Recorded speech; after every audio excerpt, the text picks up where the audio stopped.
During World War II, Guam endured a unique and harrowing chapter as one of the only U.S. territories occupied by Axis forces for the majority of the conflict. While the atrocities committed by the Axis powers in Europe are well documented, the suffering of the Chamorro people under the Japanese occupation remain less recognized. The occupation of Guam and the Aleutian Island campaign are the two only examples I could find in U.S. history where American soldiers fought to return territorial lands that had been taken by a foreign army that had civilian populations. In December 1941, Japanese forces seized control of Guam, initiating a brutal 31-month occupation.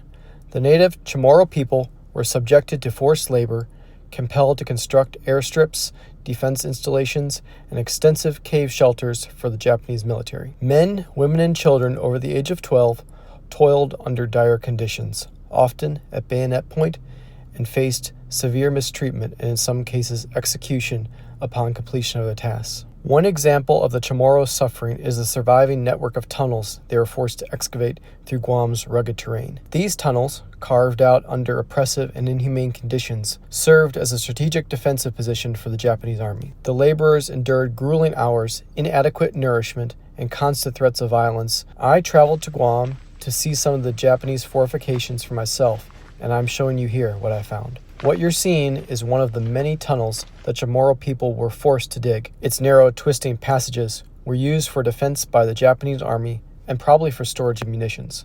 There are numerous dead ends and offshoots in the tunnel that I suspect, much like a mine, were used to store explosive materials. World War II left the North American continent pretty much physically intact without the massive destruction that Europe endured.